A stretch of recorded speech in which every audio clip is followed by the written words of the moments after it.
Assalamualaikum warahmatullahi wabarakatuh dari kawasannya Adam Kamil 2 Kampung Atik Banda Aceh. Inilah 107 FM Radio Rumah PMI Banda Aceh model Kota Madani.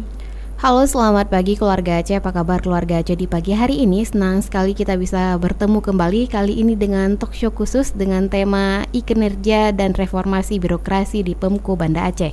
Bersama saya Tati dan juga bersama saya Nurul. Dan keluarga Aceh Kota Banda Aceh terus melakukan inovasi-inovasi terbaru dalam rangka meningkatkan kualitas pelayanan kepada masyarakat. Pada Maret 2012 lalu, kembali Ibu Kota Provinsi Aceh ini meluncurkan e-kinerja dalam rangka salah satu bentuk tindak lanjut yang dilakukan Pemko Banda Aceh dalam rangka reformasi birokrasi. Aplikasi elektronik kinerja atau e-kinerja ini merupakan aplikasi yang digunakan untuk mengelola analisa jabatan dan juga analisa beban kerja pada satuan kerja di jajaran pemerintah Kota Banda Aceh. Mengacu pada Permendagri nomor 4 tahun 2005 dan Permendagri nomor 12 tahun 2008, aplikasi ini dikembangkan untuk memudahkan aparatur mengerjakan pekerjaannya dan juga sebagai upaya meningkatkan profesionalisme dan tanggung jawabnya sebagai pegawai negeri sipil. Aplikasi e-kinerja milik pemerintah Kota Banda Aceh ini juga telah berhasil meraih penghargaan inovasi pelayanan publik terbaik tahun 2014 dari Kementerian Pendayagunaan Aparatur Negara dan Reformasi Birokrasi Republik Indonesia dan telah menjadi ikon nasional yang pantas menjadi acuan bagi beberapa daerah lainnya di Indonesia. Dengan latar belakang tersebut, keluarga Aceh, Radio Rumah PMI 107 FM bersama Humas Sekretariat Daerah Kota Banda Aceh mengadakan talk show interaktif dengan tema e-kinerja dan juga reformasi birokrasi di Pemko Banda Aceh. Dan untuk membahas tema kita lebih lanjut, keluarga Aceh di studio juga sudah hadir Kabak Organisasi dan juga Kepala UPTP E-Kinerja Kota Banda Aceh, ada Muhammad Syarif SHI MH. Assalamualaikum, selamat pagi Pak Muhammad Syarif. Waalaikumsalam, selamat pagi. Ya, apa kabar Bapak di pagi hari Alhamdulillah ini? Alhamdulillah baik. Ya. Ini sibuk sekali sepertinya belakangan ini Pak ya? Iya, lumayan sibuk lah. Nah, ini kan berbicara tentang e-kinerja. Hal yang baru juga yang mungkin keluarga Aceh belum mengetahui. Apa sih sebenarnya e-kinerja ini, Pak? Ya, sebenarnya ini sebelum saya masuk secara substantif, ini adalah saya ingin mencoba merefleksi bahwa sesungguhnya 2012 itu adalah kita anak-anak muda di Kota Banda Aceh melakukan sebuah terobosan dalam rangka mencoba mencari sebuah formulasi dalam melakukan penilaian kinerja. Nah, dasar pijakan itu kemudian pimpinan mencoba memerintahkan bagian organisasi untuk merampungkan dokumen analisis jabatan dan analisis beban kerja. Nah, setelah dokumen itu kemudian rampung dan final, maka kemudian kita coba diskusi dengan teman-teman IT, bisa nggak dokumen ini kemudian menjadi dokumen yang hidup. Ternyata alhamdulillah tim IT dalam hal ini di MIMS bisa melakukan sebuah terobosan dan kemudian memasukkan variabel-variabel yang ada pada instrumen analisis jabatan dan analisis beban kerja sebagai dasar pijakan dalam merancang apa yang hari ini disebut dengan e-kinerja. E-kinerja ini sesungguhnya adalah penjelmaan dokumen hidup dari analisis jabatan dan analisis beban kerja yang kemudian dikoneksikan ke dalam sebuah aplikasi. Nah, dokumen ini kemudian pada 2012 dilakukan uji coba kepada 5 SKPD dan pada waktu itu memang SKPD yang diuji coba adalah SKPD di lingkup sekretariat. Ada Sekda, kemudian di Disduk Capil, KPPTSP, DPKD dan Sekretariat DPRK. Nah, ini formulasi awal dan memang pada awal-awal terbentuknya atau menjalankan program ini ada resistensi, tapi lambat laut kemudian itu merasa enjoy. Nah, ini sejarah awal. Nah, sehingga pada 1 Maret 2013 itu Kementerian Hukum dan HAM itu memberikan penghargaan hak kekayaan intelektual terkait dengan program e-kinerja. Nah, akan tetapi dalam perjalanan waktu terus e-kinerja ini dikembangkan, ya, ada menu-menu yang kemudian dicoba kembangkan oleh tim IT. Ada menu target kinerja, kemudian ada menu realisasi anggaran, lalu ada menu chatting, kemudian ada menu transaksi online. Jadi memang itu hal-hal yang dikembangkan dan itu saya kira sangat bermanfaat. Nah, dalam perjalanan waktu ternyata ini mendapat lirikan dari berbagai pemerintah daerah, terutama di Pulau Jawa dan Pulau Sulawesi, untuk memotret, wah ternyata Banda Aceh melakukan gebrakan yang luar biasa yang belum terpikirkan di tingkat nasional, tapi sudah dilakukan inovasi-inovasi. Oleh karenanya berbagai macam studi banding dari Pulau Jawa belajar ke Banda Aceh, termasuk di Bogor juga belajar ke Banda Aceh, kemudian Tuban, Sulawesi, kemudian Pangkal Pinang, Banyuwangi, LAN Bandung juga, kemudian LAN Aceh juga, kemudian BPPT, Badan Pengkajian Teknologi dari Bandung juga melakukan, UI, Universitas Islam, Universitas Indonesia, UIN Araniri, Serambi Mekah, cukup banyak. Bahkan yang menarik lagi adalah mahasiswa Fakultas Syariah dan Hukum itu melakukan studi empirik, dan itu menjadi skripsi. Jadi alhamdulillah sudah ada skripsi, sudah ada tesis, bahkan tesis dalam proses ada 3 lagi. Artinya ada beberapa mahasiswa melakukan studi, termasuk juga LSM, IGI melakukan studi, Indai Government itu juga melakukan studi terkait dengan reformasi birokrasi di Banda Aceh. Jadi memang itu, jadi kinerja itu sebuah instrumen yang kemudian instrumen itu berbasis aplikasi, dan menu dalam itu adalah analisis jabatan dan analisis beban kerja. Jadi setiap PNS menginput pekerjaan apa yang dilakukan, lalu kemudian atasan langsung menyetujuinya, dan setelah disetujui baru kemudian diverifikasi oleh tim yang ada pada saya, tim kinerja yang di lingkup UPTB penilaian kinerja PNS. Jadi memang mekanisme kerjanya demikian. Ya.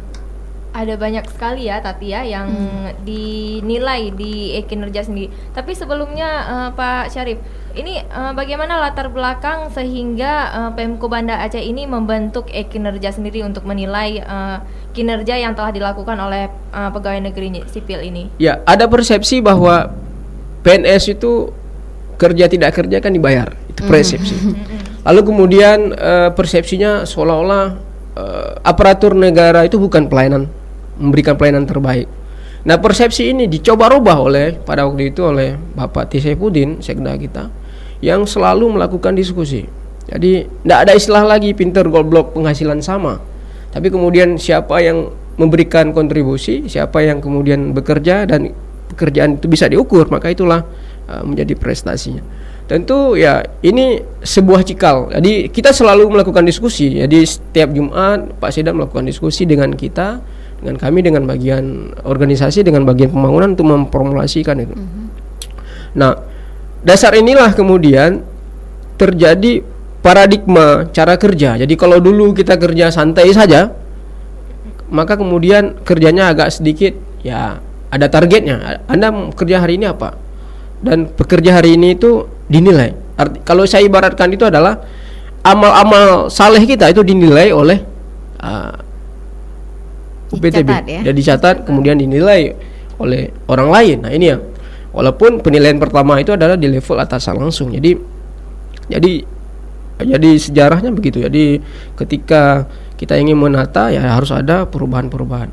Nah pada waktu itu menarik lagi adalah kan karena ini kan berbasis IT, artinya suka tidak suka seluruh PNS di pemerintah Kota Banda Aceh ini kan diharuskan untuk bisa komputer minimal kan gitu. Dan yang menarik adalah karena Pak Sekda pada waktu itu T. Saifuddin, TA itu adalah orang yang sangat energik dan selalu melakukan evaluasi. Beliau menantang. Pertama beliau itu membeli tab, maka tidak heran kalau kemudian Bapak Ibu itu pejabat eselon 3 terutama di lingkup sekretariat itu ada tablet itu dibeli dengan uang pribadi. Jadi nggak ada pengadaan. Kalau kemudian daerah lain itu mau laptop pengadaan itu tidak uang pribadi karena selalu ditagih. Nah, maka pada waktu itu suka tidak suka ya pejabat-pejabat yang dulu tidak bisa komputer itu dipaksakan harus bisa komputer. Minimal untuk menginput. Dan yang menariknya adalah hari ini kalau orang belum input nggak berani dia pulang karena nanti kan tidak dibayar tunjangan. Sehingga ibu-ibu yang dulunya tidak ngerti komputer Ya sudah lumayan lah. Ini dampak positif yang kita lihatnya. Termasuk juga bahwa kalau dulu orang malas untuk bekerja, sekarang itu ya bro, yuk surat ini saya antar. Jadi orang itu justru kemudian menjadi berlomba-lomba untuk bekerja. Ini menarik ya saya kira, dan transparansi juga muncul. Jadi kalau kemudian orang mengarang, banyak kali mengarang, itu nampak karangan-karangannya nanti di situ, kan itu memalukan. Nah ini menarik. Dan termasuk juga ketika seluruh PNS masuk dalam aplikasi e-kinerja, maka dia bisa melakukan monef terkait dengan anggaran yang ada pada SKPD. Jadi transparansi itu muncul. Jadi kalau dulu sebelum program ini berjalan, maka yang tahu anggaran itu kan kepala dinas, sekretaris dan bendahara kan gitu. Dan itu hanya lingkup dinasnya. Kalau saya misalkan di balik wali kota, saya bisa memotret seluruh dinas. Jadi dinas A berapa anggarannya, programnya apa saja, realisasinya, triwulan pertama berapa, triwulan itu nampak progresnya. Dan itu real time muncul. Nah ini menarik saya kira. Nah, saya kan pernah membaca nih Pak Syarif bahwa Ibu Wali Kota kita ini bisa memantau lewat CCTV, kemudian juga bisa memantau semua kinerja aparatur di bawah jajarannya. Ini sebenarnya seperti apa sih kerja dari sistem e-kinerja ini? Ya, memang di Balai Kota dan di beberapa dinas itu ada dipasang CCTV. Dan database-nya itu bisa dipantau oleh trio. Kami kenal trio itu oleh wali kota, wakil wali kota, sekda. Nah trio ini bisa memotret kabak ini atau asisten ini, kepala dinas ini kerjanya apa. Nah dalam ruangan juga ada CCTV. Apakah ketika rapat itu sudah masuk atau tidak? Ibu itu lihat aja di rumah dulu. Sebelum berangkat, misalkan rapat nanti hari Senin pukul 8. Tinggal buka aja karena sudah dilingkan semuanya. Lalu kemudian belum ada orang. Jadi kita tidak bisa berbohong. Dan ketika input, kalau dibuka nanti CCTV-nya, wah ini nggak ada orang, kenapa bisa input? Nah ini hal itu yang terjadi di kota Banda Aceh yang saya kira ini adalah perubahan ke arah kebaikan. Makanya tidak salah kalau kemudian Amerika kalau buka di YouTube Amerika ada saya posting, ada 3 kepala daerah itu yang dianggap inovasi.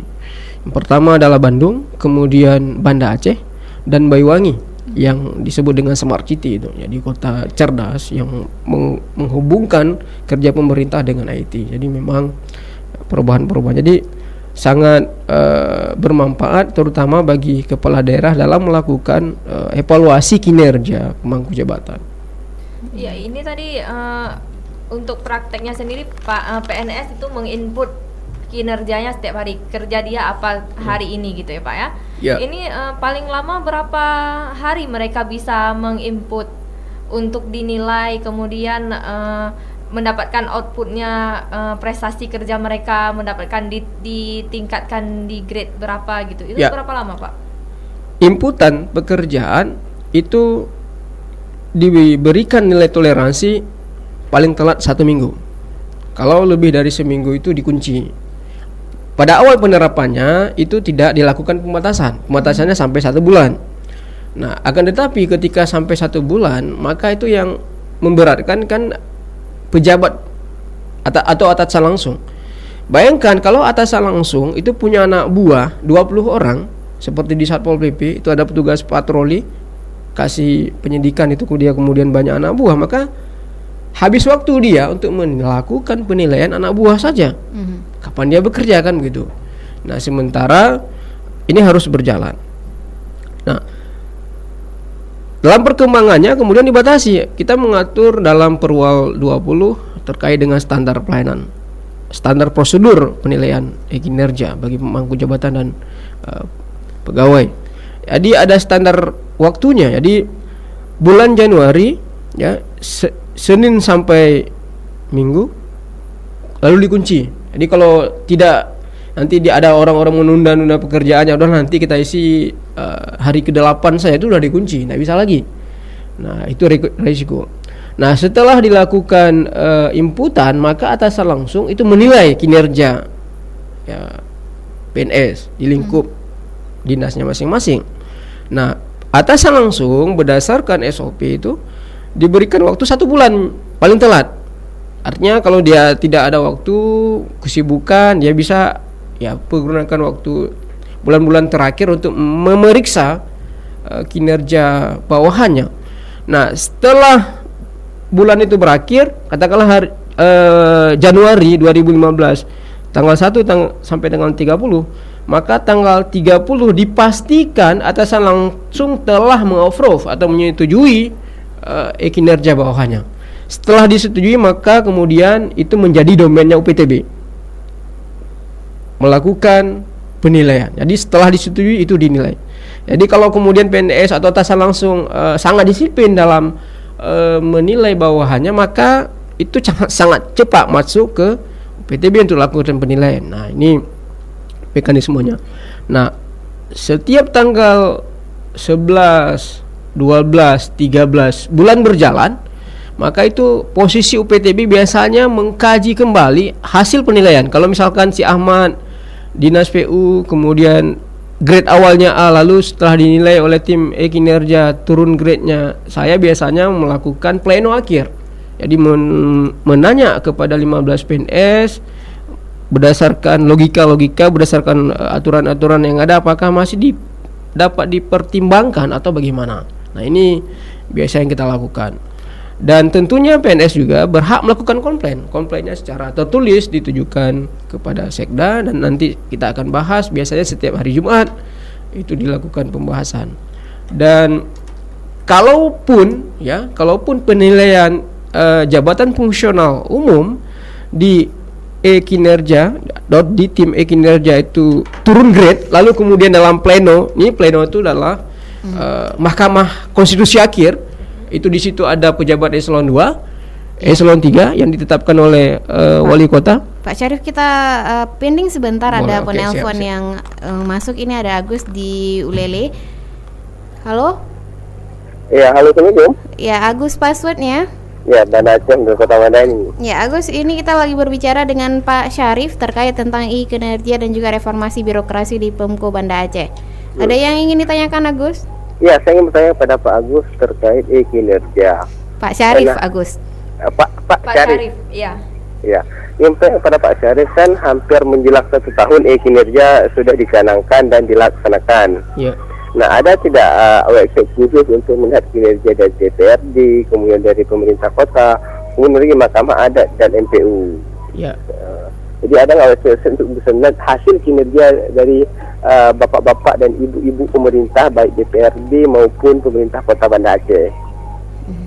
Itu saja Pak Agus. Ya, itu saja sementara. Pak Agus pernah membuka websitenya Kota Banda Aceh tidak? Ya, pernah melihat tentang canangan konunu model Kota Madani yang dicanangkan oleh almarhum Bapak Kemawardi Nurdin. Ya, apakah pernah melihat kinerja di situ? Ya, di situ cuma lihat konun-konun tentang pembahasan model Kota Madani. Oke, nanti kita akan coba tanya Pak Syarif ya. Iya. Ya, terima kasih. Terima kasih, Agus. Assalamualaikum. Nah, dilanjutkan yang tadi sedikit, Pak. Ya, saya lanjutkan tadi masalah sistem penilaian. Jadi ketika pleno, katakanlah pleno di internal tim UPTB yang di bawah komando saya, itu 15 orang, setiap tanggal 12 kita melakukan pleno, dan selalu saya postingkan di YouTube. Nanti boleh dilihat bagaimana tradisi pleno yang kita bangun. Itu di situ kadang-kadang terjadi perdebatan. Biasalah hakim kan berdebat itu mempertahankan logika berdasarkan prosedur yang ada, berdasarkan standar penilaian, berdasarkan surat edaran wali kota dan lain sebagainya. Akan tetapi seorang hakim juga harus legowo kalau kemudian dalam perjalanan waktu kemudian dikomplain, lalu kemudian diuji komplain itu dalam sebuah konstitusi yang lebih besar, apa yang disebut dengan tim kota, maka hakim harus menerima itu. Dan biasanya itu peluang untuk ditolak oleh tim kota itu sangat kecil, sama seperti kalau saya ibaratkan itu apa yang kami lakukan sama seperti KPK. Cuma kalau KPK itu membidik anggaran korupsi, kalau kami itu adalah menyelamatkan anggaran. Artinya apa yang kami lakukan biasanya kalau kami tolak, saya bilang bagaimana, apakah ikhlas atau tidak. Kalau kami katakan tidak, maka biasanya tidak berani di level pimpinan itu ambil sikap, karena nanti akan berimbas pada penurunan semangat kawan-kawan. Jadi ini memang dan ini saya berikan apresiasi. Nah, terkait dengan Pak Agus menanyakan tentang bagaimana hasil penilaian. Ada tidak? Ada tidak? Ada, tentu ada. Dan hasil penilaian itu terdokumentasikan pada kami secara kelembagaan dan secara personal. Nah, terkait dengan DPR ini harus Pak Agus pahami bahwa DPR itu adalah lembaga politik. Lembaga politik tidak bisa PNS masuk ke situ, tapi yang bisa dinilai adalah sekretariat DPRK-nya dan PNS yang ada di sekretariat di DPR itu bisa. Tapi orang-orang legislatif Kota Banda Aceh tidak bisa dinilai dalam pendekatan kinerja ini. Dan saya memang menawarkan kepada DPR itu bisa kita buat instrumen lain adalah terkait dengan proleg, kemudian budget dan controlling. Instrumen ini yang bisa kita nilai. Nah, apakah teman-teman DPR berani melakukan sebuah terobosan yang kemudian bisa dipublish? Misalkan tahun 2015 berapa proleg yang disepakati bersama dan usulan DPR bagaimana, usulan eksekutif bagaimana, dan itu kemudian ditampilkan ke publik. Nah, kalau itu bisa dilakukan, nanti dilihat ya mandeknya di mana, apakah eksekutif atau legislatif. Nah, kalau itu bisa dibuka, saya kira ini kita berikan apresiasi bagi teman-teman DPR. Sekali lagi, Pak Agus, saya pertegas bahwa lembaga legislatif tidak bisa dinilai oleh kinerja karena itu pendekatannya lain. Tadi Pak Agus juga sempat tanya ada MPU juga, ada lembaga ya, lain. Ini MPU, ingat MPU-nya ini kan lembaga, kalau dalam perangkat daerah itu lembaga lain. Tapi sekretariat MPU-nya itu bisa dinilai karena itu adalah perangkat daerah. Itu harus dibedakan perangkat daerah mana perangkat daerah, mana non perangkat daerah. Di MPU-nya itu tidak bisa dinilai dalam pendekatan karena MPU-nya sendiri itu bukan PNS, tapi adalah independen atau ulama, kumpulan ulama. Ya, bisa saja itu dia berasal dari dosen atau PNS atau non PNS, tapi MPU-nya secara kelembagaan tidak bisa dinilai melakukan pendekatan kinerja, tapi sekretariat MPU-nya itu bisa dinilai melakukan pendekatan kinerja. Baik, Pak.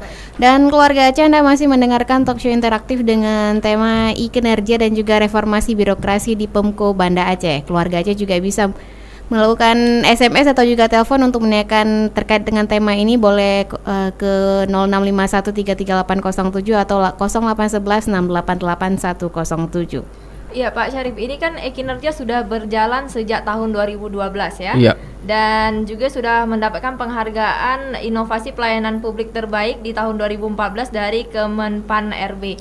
Nah Pak, di Banda Aceh sendiri atau di Aceh sendiri adakah daerah-daerah lain di Aceh sendiri yang juga menerapkan kinerja ini? Sampai kondisi hari ini belum. Ya, sampai kondisi hari ini. Dan ada memang beberapa daerah di Aceh dan termasuk beberapa unit kerja melakukan diskusi. Termasuk Inspektorat Aceh itu ada keinginan untuk menerapkan itu, dan itu sudah mereka mengunjungi UPTB. Saya jelaskan. Di beberapa kabupaten kota di Aceh juga sudah belajar, termasuk PD di pejabat di Klapim 4 melakukan benchmarkingnya ke UPTB untuk melakukan penilaian. Bagaimana cara bekerja tim penilai, bagaimana instrumen-instrumen yang dibangun, pendekatannya bagaimana. Itu ya. Dan di luar Aceh itu yang komit untuk melakukan adopsi terhadap penerapan kinerjanya adalah Kota Banyuwangi, kemudian Pangkal Pinang, Sedang, Deli Bedage. Ini 3. Sementara daerah lain itu yang telah melakukan studi banding itu juga Banyuwangi sudah melakukan studi banding, Bogor, Tuban, Sulawesi, Makassar, kemudian Pangkal Pinang, Sumatera, kemudian BPPT, LAN Aceh, LAN Bandung,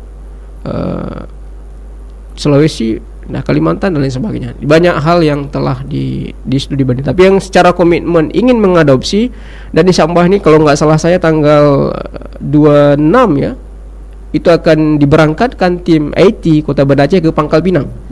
Ya, ada sebanyak 7 orang untuk hadir di situ untuk membenahi dokumen analisis jabatan dan analisis beban kerja, sekaligus mengkodingkan itu ke dalam sebuah aplikasi. Dan saya sudah melihat replikasinya pada waktu itu sudah dipresentasi oleh teman-teman tim IT.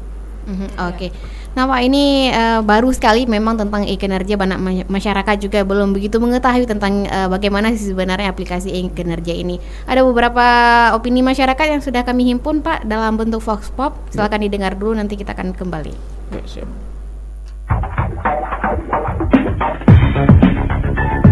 Saat ini Anda sedang mendengarkan Radio Rumah Verdi 107 FM.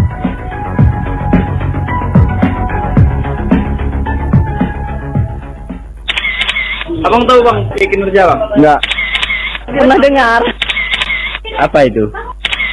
untuk mencari tahu program kinerja pemerintah lewat jalur online gitu. Secara detailnya mungkin saya juga kurang tahu ya. Yang saya tahu kinerja itu kan bisa sebuah program kerja yang dilakukan oleh pemerintah itu dan bisa dipantau oleh banyak pihak.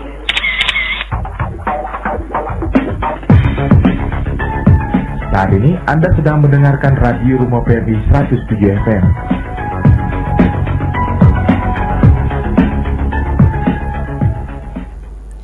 Iya, ada banyak sekali ya yang masih belum mengetahui tentang e-kinerja ini. Bahkan ada yang mengatakan bahwa e-kinerja ini adalah Apa itu? apa itu ya? Tidak tahu. Kemudian juga ini kan banyak sekali yang mungkin ini kan karena hal yang baru ini tahun ketiga Pak ya, Ya. diterapkan kinerja ini sendiri. Ini seperti apa sebenarnya langkah pemerintah Pemko Banda Aceh untuk sosialisasi juga kepada masyarakat? Ya, yang pertama memang masyarakat kita ini kan hal-hal yang bersentuhan tentang aplikasi kinerja itu yang dirasakan kurang bermanfaat bagi dia ini kan tidak menarik. Padahal itu kan pemberitaannya cukup banyak. Kalau diklik aja di Google e-kinerja Kota Banda Aceh itu semua banyak. Itu akan muncul. Kalau diklik aja di YouTube misalkan e-kinerja Kota Banda Aceh langsung muncul. Tapi ini kan sesuatu yang tidak menarik. Nah, dan yang anehnya saya lihat bahwa yang menarik itu juga dilakukan oleh orang luar Aceh. Orang luar Aceh justru yang kemudian sangat menarik, terutama para birokratnya. Jadi birokrat di jajaran pemerintah di luar Kota Banda Aceh itu sangat familiar dengan kinerja ini. Nah, saya kira masyarakat ya karena ini kurang bermanfaat bagi mereka ya wajar saja. Ini tidak dipahami dengan baik, saya kira itu. Iya, untuk saat ini Pak Syarif ada berapa dinas yang sudah menerapkan e-kinerja di Kota Banda Aceh? Ya, kita punya SKPD 39 yang telah masuk 38. Jadi 38 yang belum masuk itu adalah rumah sakit plus UPTB di Puskesmas dan guru. Jadi guru memang tidak bisa kita, karena guru itu punya sistem tersendiri, ada PAK-nya, kemudian ada Padamu Negeri ya, mereka punya aplikasi Padamu Negeri ya, memang itu dikeluarkan dalam sistem. Nah, Perwal 38 tahun 2012 itu memberikan mandat bahwa seluruh SKPD di luar guru dan medis itu wajib masuk. Nah, mudah-mudahan di akhir 2015 ini rumah sakit sudah masuk. Karena rumah sakit kan dalam proses penataan atau restrukturisasi dari tipe C menjadi tipe B. Sekarang sudah jadi eselon 2. Tentu harus disempurnakan dokumennya. Karena syarat utama itu harus ada dokumen analisis jabatan dan analisis beban kerja. Artinya kalau kita lihat itu 90% sudah masuk seluruh perangkat daerah. Iya, tadi Bapak juga mengatakan e-kinerja ini sudah diaplikasikan di Pangkal Pinang, Ya. di daerah-daerah lain, Pak ya. Banyuwangi juga. Banyuwangi juga, gitu. Apa sebenarnya yang membuat daerah-daerah itu melirik Kota Banda Aceh untuk melihat bagaimana penerapan kinerjanya? Nah, kelemahan ya, kenapa itu? Kan berawal dari kelemahan. Jadi pemerintah atau kepala daerah tidak bisa memotret kinerja dinas badan kantor dan kinerja PNS secara real time. Ternyata Banda Aceh bisa melakukan itu. Kenapa bisa kan begitu? Inilah yang kemudian melatar belakangi 3 kabupaten kota di Pulau Jawa dan Sumatera untuk mengadopsi ini. Nah, karena ya sangat bermanfaat bagi kepala daerah, terutama dalam melakukan evaluasi, melakukan mutasi, memberikan promosi dan lain sebagainya. Dasarnya itu. Jadi Di Banda Aceh itu per 3 bulan saya lihat itu di trio itu melakukan monet. Siapa kabak ini yang nilainya selalu C atau selalu D. Biasanya kalau sudah C di 3 bulan berturut kemungkinan itu akan